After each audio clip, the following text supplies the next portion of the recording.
We're cat people. Yeah, we love our cats.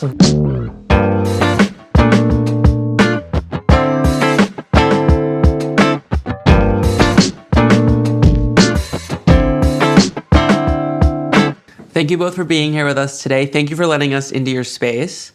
The name, Hair and Nails, where does it come from? We worked really hard on that name. It was chosen after a long conversation. I guess we worked really hard just trying to find a name, and it just sort of popped out. So it's like after a long time of auditioning other names, and it just felt right all of a sudden. And there is a rumor that your original space was a hair and nail salon, correct? True. But we're dispelling that here. Yeah, it's Never not was. true. Never was. And it has nothing to do with the fact that you have your iconic blue hair and you have the somewhat nail-ish shapes on your face? Nope. Okay. Lovely. All right. There you have it, folks. It's fun to say. Okay. I do love saying it. Yeah. But yeah, there you have it, folks. Was never a hair or nail salon. I was wrong. Half of this script was originally based on that, and I had it wrong. All right. So we're here in your New York space. We're amongst the works of Emma Beatriz. Can you tell the audience about how you discovered her work?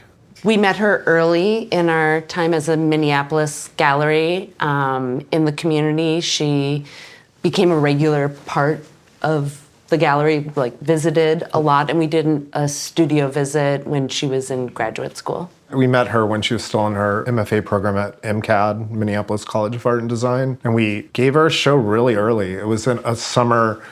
There was a space in the calendar, and we had never done anything like that. Her and a couple of other of her peers that were also at MCAD, and there was a painter we put upstairs, a kind of pop-up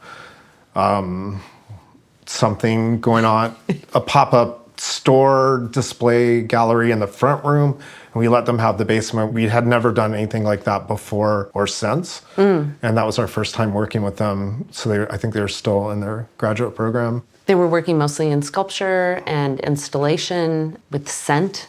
Everything but painting. Kristin, you were originally a geologist before you became a dancer. I mean, that was my education. That was my major in college. It was my passion. It was what set my mind to work the way it does. And did you always knew you were going to move to dance? Or No, not at all. I thought I was taking a break before I went to grad school in geology.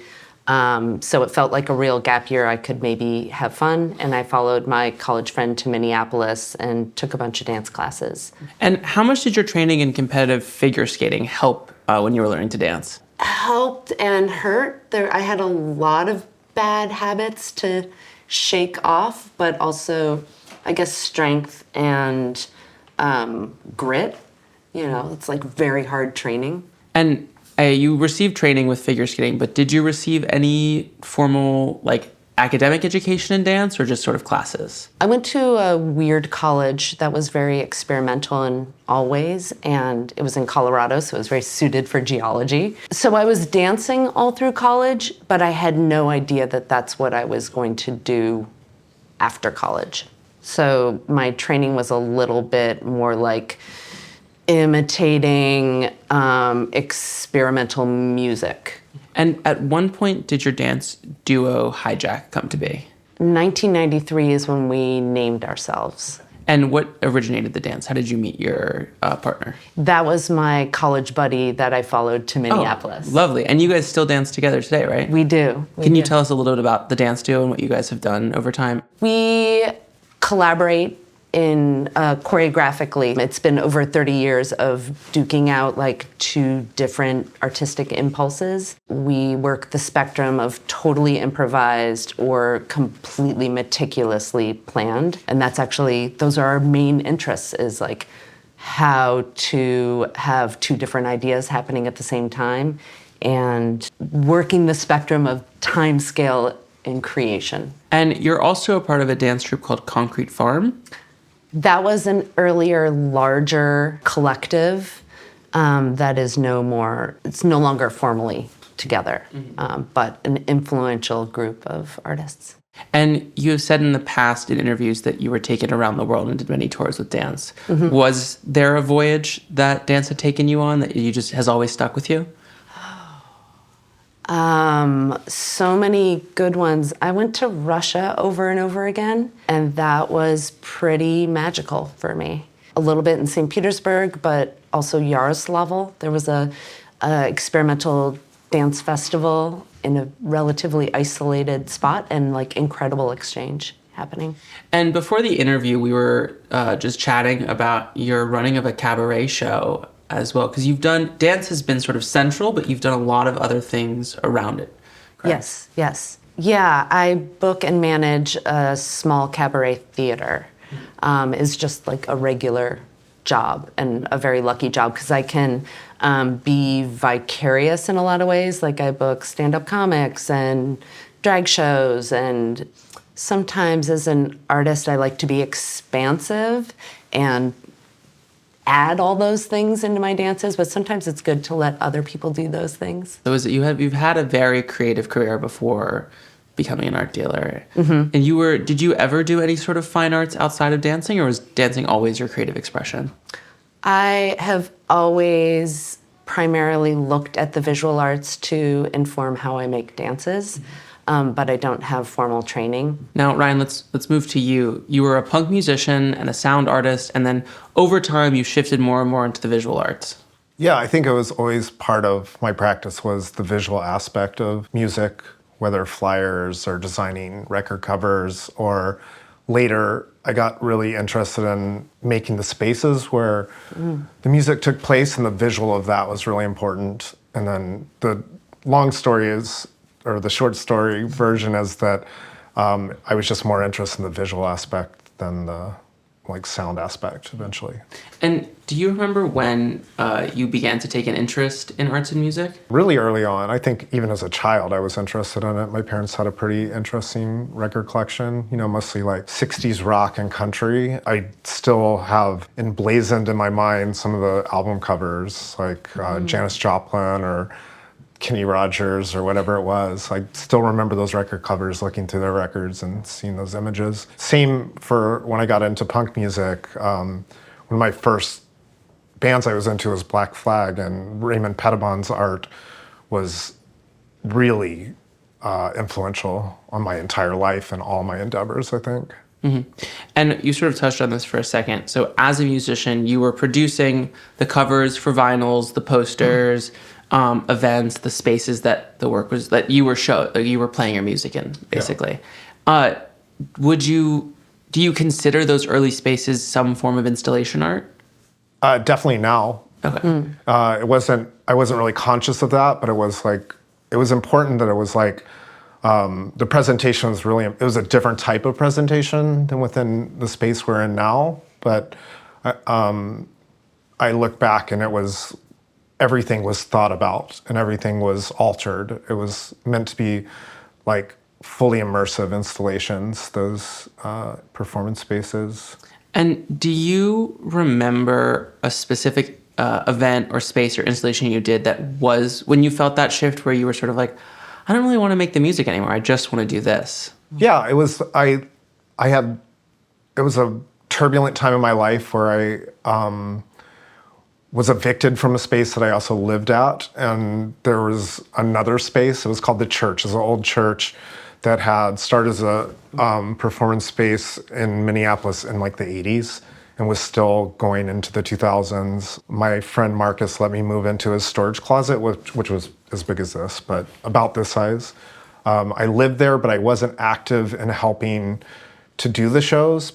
Our ability to pay rent at the place was dependent on it, so there were still shows happening around me. And I just remember kind of discovering modern art at that moment in a way that, to me, is kind of shocking looking back.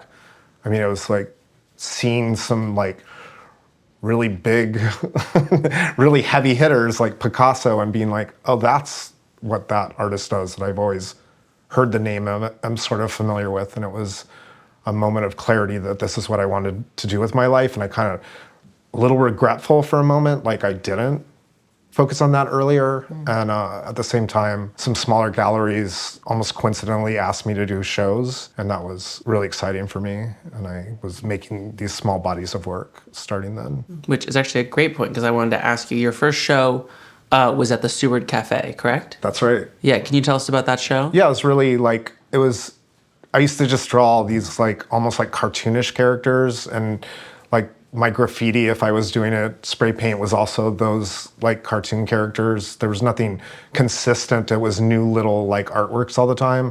But there's characters that repeated themselves. They asked me to do a show in this collective cafe that sometimes I would dishwash at.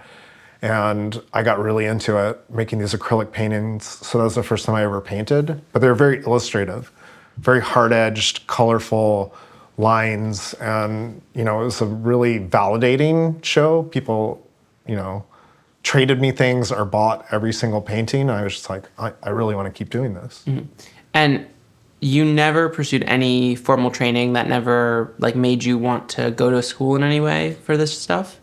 No, I just didn't even think about it. And I mean, if I would have, I maybe considered it much later, and it just doesn't feel like the appropriate move for me. I totally love it when people do that later. But you had mentioned that SF MoMA was sort of your training Right. in art history in some way. Can you talk about your relationship with that Yeah, so museum? like when I was at that space, the church, I made a conscious decision to teach myself about art history. Early on, I kind of was in more like punk bands or experimental art rock bands, but I started to make experimental music, and it was self-taught. And I realized at a certain point that I was reinventing the wheel over and over again. And so when I got into visual arts, I was like, I want to know more about what had come before.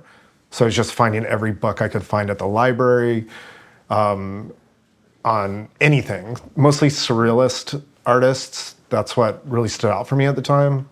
Like Kay Sage or Leonard Carrington. These were really important artists at the time. Moved to San Francisco and was continuing that trajectory, and got memberships at DeYoung and at SF MoMA, and was just going all the time, like memorizing the collection and just walking through and seeing every show that came through. And also reading a lot about art, reading like art textbooks that you would probably have in a BFA art course. I was reading everything I could find like that. And it's sort of like the story I was teaching myself was that kind of problematic story of modernism. And I wasn't really, when we started our relationship and correspondence about art and our like conversation, Kristin was telling me a lot about contemporary art and what was going on. And it was difficult for me at first, but that's something that some of the images I've seen or the artwork that I was seeing, I couldn't quite get it at first, but it became so meaningful as I did continue. While we know that your name has nothing to do with your space ever being a hair or a nail salon, I don't really care and I want to cut some hair. We've got some mannequins in front of us, and we're going to find out if Kristin, Ryan, and I have a future in cosmetology. We've got 5 minutes to give these poor, faceless heads a new look. We've got shears, combs, and tons of clips for us and hair ties for us to have fun with, and some markers for them to get some makeup. I have got either Tyra Banks at her worst or Deborah Messing at her best with me. You can vote down in the comments which one you think it is. And alrighty, is our timer set? So what are you guys' plans for your haircuts right now? I'm gonna go for absolute randomness. I'm not even gonna look, just feel it.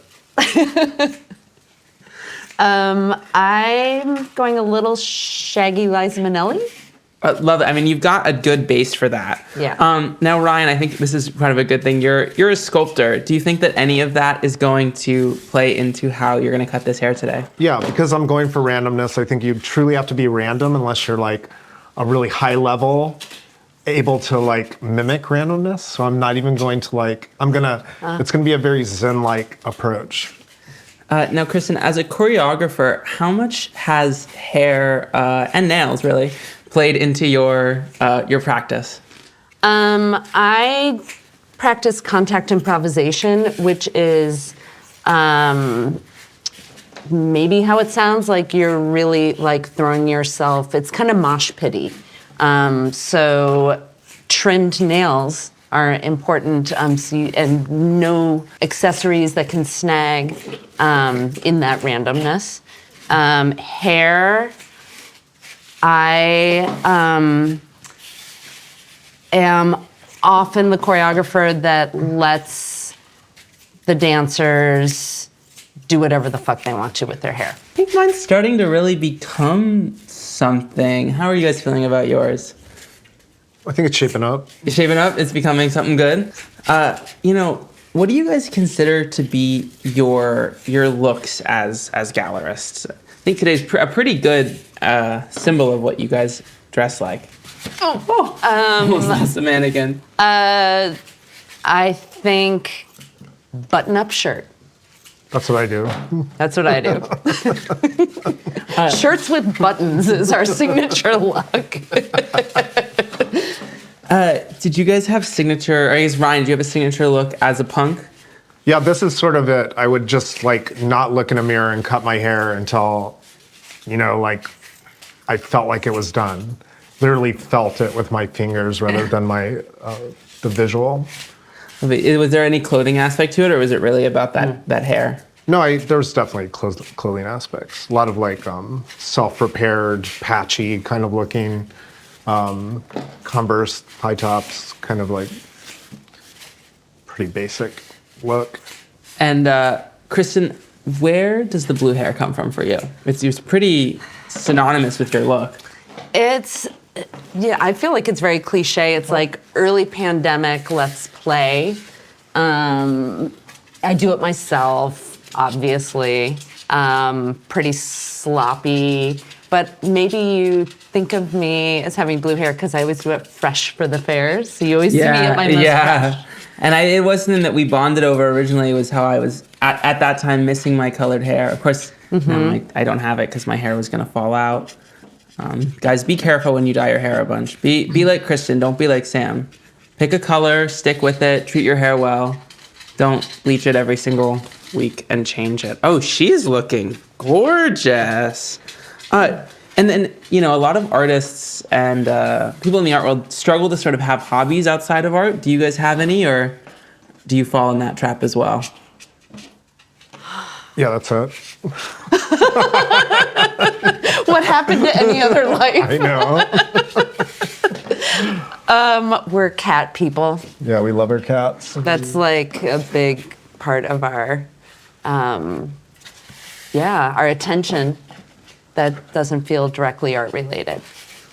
Lovely. Wow. Oh, that is fierce. You have given her amazing. So much volume. Thank you. That was the V word I was looking for. The V word volume. What are your cats' names? Blue and Jean Dillman. Where does that come from? The Chantal Ackerman movie, Jean Diamant, long address. You know this movie? I know. I have some cultural knowledge to catch up on. It's an amazing, amazing movie. We almost named the cats Blue and Green, and at the last minute we made a switcheroo to Blue and Jean Dielman. Lovely. And where does Blue come from? Just as well the same movie, just. Just, I don't know, the color. Yeah. Or a secret love of Beyonce that I don't know about. I didn't find in my research. No, wasn't that, although legendary. But already? This Wow. This does look like in Linda Evangelista in the Too Funky music video. Yes. For those who don't know, I love George Michael so much, and this looks just like Linda Evangelista in Too Funky. Wow. Thank you. Wow. Oh, gorgeous. Wow. Thank you. It's really good. This is that's Brittany. And I don't know who I'm giving.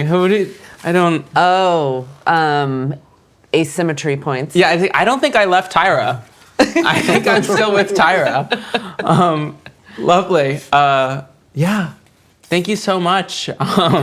We are gonna get back to the interview right now and vote down in the comments or on our stories wherever we post the poll. Who won? We'll give you one last shot. Yeah, we did really well on that. Thank you so much, and we'll get back to the interview now with Hair and Nails Gallery, Kristin Van Loon and Ryan Fontaine. Before the break, we talked about Ryan's part in the punk scene, but Kristin, you were also a member of the underground punk scene, correct? How do you mean?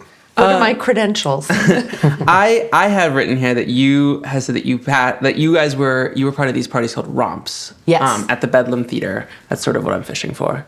Yes, so we were probably at a lot of the same parties in our 20s, but not really aware of each other. We didn't know each other. I mean, I knew her work. I'd seen her perform and was really into it. And I would say, actually, that describes the kind of dance I do and was doing. It was dance that was often situating itself not in dance venues. And can you tell us just about what those romps were? I was trying to find information about them online. Yeah, it's sort of like pre-internet, but it was really important for the Minneapolis scene. It wasn't really a punk venue. It was more like everyone kind of came around this like underground theater company called Bedlam Theater. And it was like a group of like 10 or so folks who knew each other from theater school. They made a new absurdist theater, and it was a great party scene. Yeah, so they had, and I worked as a, sound technician or just worked around it or sometimes performed there, but they were doing, amazing plays that were original plays. And then every now and then, every couple of months or every 3 months was this event called The Romp,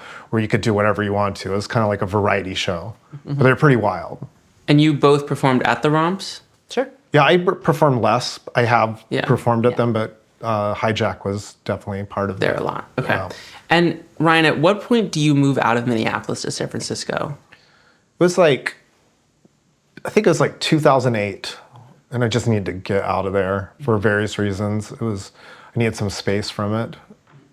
And then once you're in San Francisco, you have a project called Temp, correct?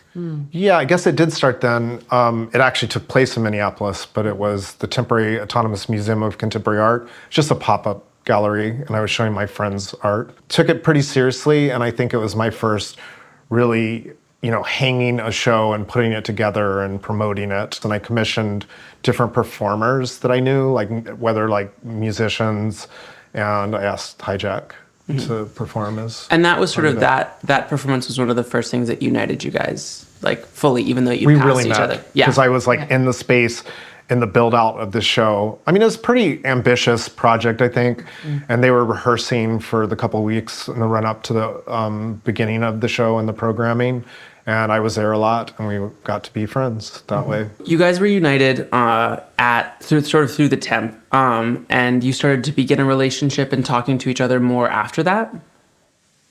Yeah, so Ryan still lived in San Francisco. We had really struck up a great conversation right before you left, and we continued it through letter writing for a good year before we saw each other.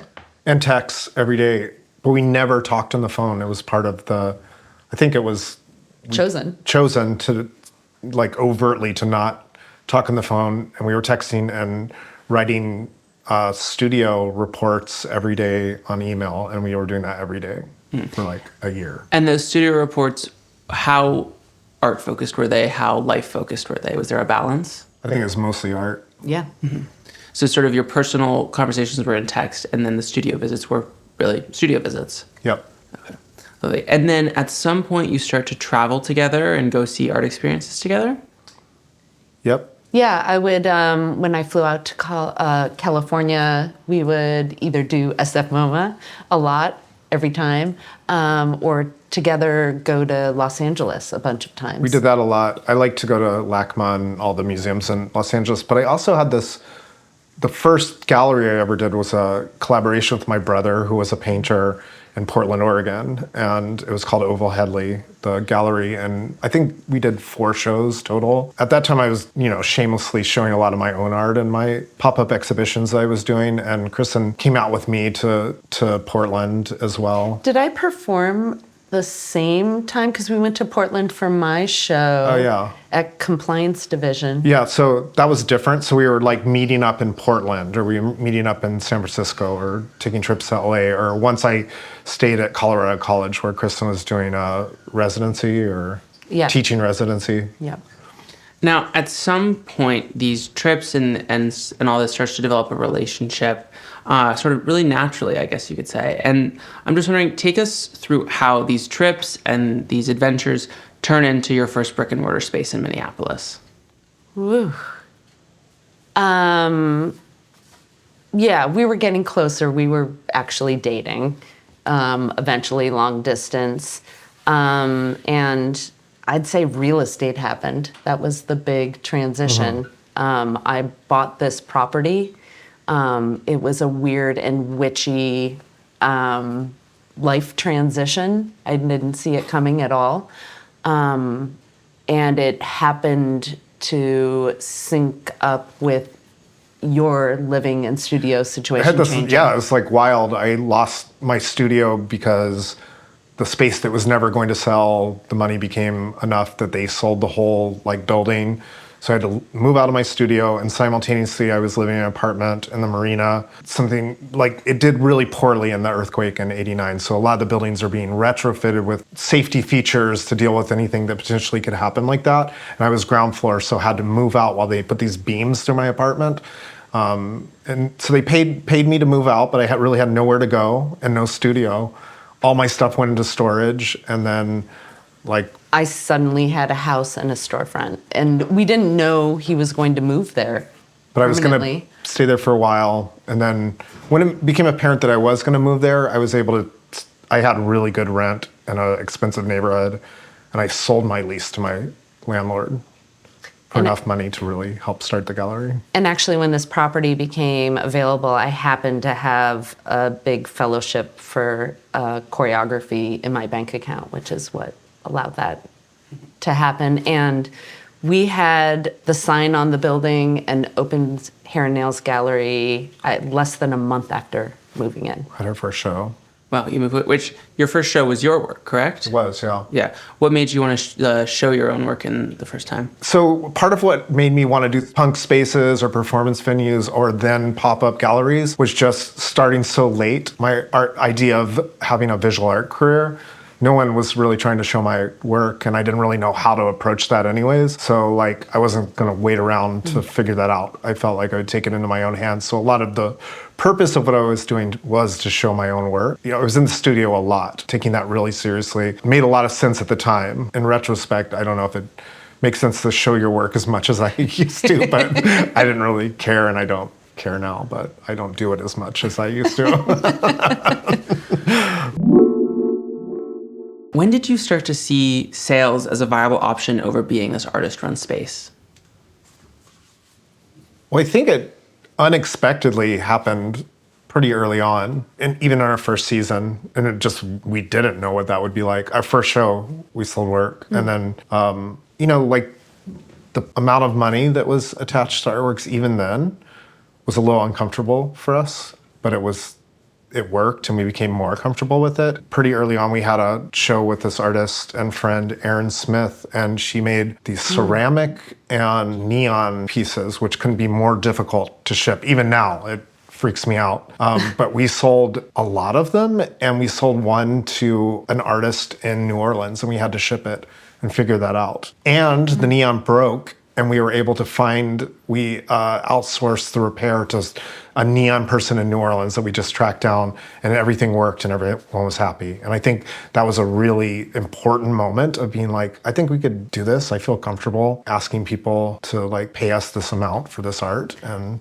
I love how you described that. It was like all the hardest things that can happen in an art sale had all happened within the first 4 months, and it didn't daunt us. Yeah, we liked the challenge. I think that was what my point was, yeah. Now, could you quickly just take a second to explain the definition of an artist-run space versus a gallery? I mean, I'll start by, people often want us to land on one side or the other, and we do feel like we're a gallery, but it is run by artists. Yeah, and I think what an artist-run space is more like how we started, where I was showing my own work, mostly my friends. I think there was a shift pretty early on, but not at the beginning, where I feel like the definition of gallery applies a little more, where we're representing artists, working with artists, trying to help their careers along, sell their work, connect them to opportunities. I think that it's not really how most artist-run spaces work. I think there is a shift. It's hard. I guess maybe I'm defining it, but it's a little bit hard to define. But I feel like there's a clear threshold we went through where we don't necessarily feel like an artist-run space, except that we are artists running a space. Yeah. And was there a show where you guys felt a change in the presence of the gallery starting to break out of that Minneapolis bubble? Well, it was doing art fairs. So that's like a good 2-3 years in. Yeah, it was, it's kind of sort of difficult to get your foot in that door. And there's an invitational, Nada did an invitational art fair in Chicago that was a one-off. Maybe it was a one-off because the pandemic hit, but someone recommended us and we were able to do that, and it was super exciting. And that's, you said, so 2 or 3 years, so it's like 2018, 2019 is when you start to show in fairs. Yeah. Yes. And had you at that point been selling enough that big price jump started to become more attainable? Yeah, and I think there was no hesitation because we believed the artists we were showing, if they were in the bigger conversation, would do well. And we just needed to get in that bigger platform. I felt like that was clear to us from the beginning. And how do you feel that your backgrounds have influenced how you look at selling works? Interesting. You Okay. Well, my background's very anti-capitalist. That's part of the politics of the community I came from, or the DIY punk scene that I came from. There was a little discomfort in that idea of that kind of commerce, but I also like the idea of, I was seeing what artists were contending with as they entered into their careers, and Minnesota is known for really good funding, public funding, but we recognized, especially because Kristin has been a recipient of a lot of that funding, like the McKnight or the Jerome Foundation grants that can sustain a career sort of, but then when you stop getting those grants, what happens then? A lot of people were working many jobs doing the freelance thing that we still do. And we saw it as a pretty empowering way to keep doing what you were doing, to try and connect to people who did have more money and provide funding for continuing your art career that way. Do you feel a sense of responsibility for your artists for helping them continue their careers? Hell yeah. Hell yeah. Yeah. And yeah, I think you said it really well, but it feels very direct. Like the weird gap of time in applying for funding and finding out and then making the work, it can screw up an artistic process sometimes. I also find some of the hoops you're forced to jump through to get those are disingenuous and disconnected from the art practice, and you just kind of learn how to speak the language. And I find that not always, and I appreciate any kind of funding, but don't love trying to fit into that box that someone else is giving you. I feel that too. With sales, I feel like it's kind of an honor to help an artist continue their career outside of having to beg for it from a grant. Right. Absolutely. Yeah.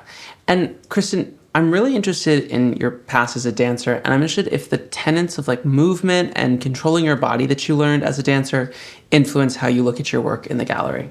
Yes. I mean, I feel a very direct connection actually to Emma Beatrice's work, both in the subject matter, but also in the play with scale. I'm always very sensitive to human scale, bigger and smaller. I think we both have an interest in very large work, or work that shifts the way you feel a whole architecture or room or space. And I don't know, that's a lot of the arena of choreography. You're building up this gallery, you're expanding it, you're doing all these art fairs, you're getting sales.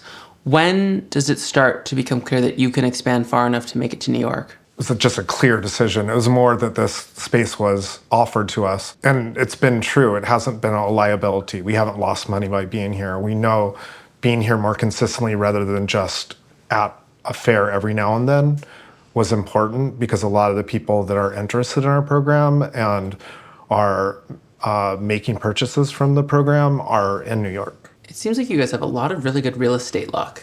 You're offered things, or you buy things for great prices. We have At least two things. Yeah, we have never house hunted or gallery space hunted. I mean, even We the both Minneapolis just showed place up. we knew the person.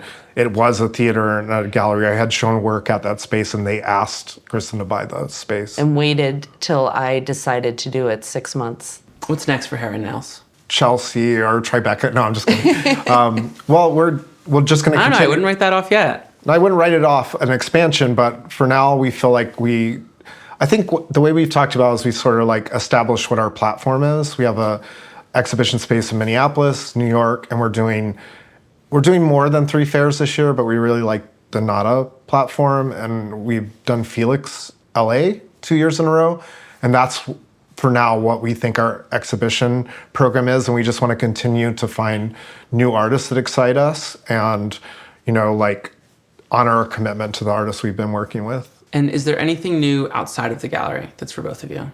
I mean, I think Kristin has a lot of like performances coming up, and I have a big gig next weekend.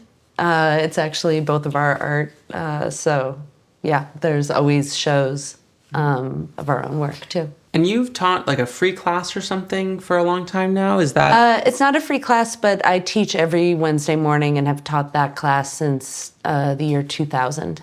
Wow. it's insane, right? Yeah. Yeah, and actually I was going to miss that class so that I could get on my flight to come here last week. And then I was like, oh, I can't miss Wednesday class. So I was going to teach the warm-up and then jump on the train to get to the airport. And there was a huge blizzard and the class was canceled and like the buses weren't happening or anything. So like I'm very committed to that Wednesday morning class. Do you know how many times you've missed it in history? Most of them have been to do these shows and to do fairs. But not very many. Yes, and I co-teach it with my collaborator, so we take care of each other that way. Is there anything else in your practice that we're coming up on besides the gig you guys were talking about? No, but I had a really busy year last year, and I'm really excited. I'm a painter and a sculptor, and sculpture's easy for me when I'm really busy. And so I've been doing a lot of sculpture, working with resin, steel, and concrete over the last couple of years. And I really just want to carve out some space to be in the studio and painting. So I'm hoping this year is a good year for that. And are there any more blanks you want to fill in the art world? I want there to be more spaces that feel like they can like carve out their own signature way of doing it. You know, like you want to do it within, or maybe it's sort of makes sense to do it within the structure that exists, but I think there's room for like people's own voice within it. So. And where can people find you guys online? We have 2 Instagram handles now, Hair and Nails Art MPLS and Hair and Nails Art _NYC. hairandnailsart.com. Lovely. All right. Thank you all so much for joining us. Please comment, like, and subscribe if you're on YouTube. Please like, comment, and follow if you're on Spotify. Follow us on Instagram at FillingTheBlankShow, TikTok at FillingTheBlank, and you can find us online at fillingtheblank.co. Don't forget to stop by Hair and Nails Gallery, either here in New York at 39 Henry Street or in Minneapolis at 2222 East 35th Street. Thank you, Kristin and Ryan, for being here with us today. The show is phenomenal. I'm so excited for you guys to take us around it next week. Cool, thanks. Thank you so much, Sam. Thank you. Bye-bye now.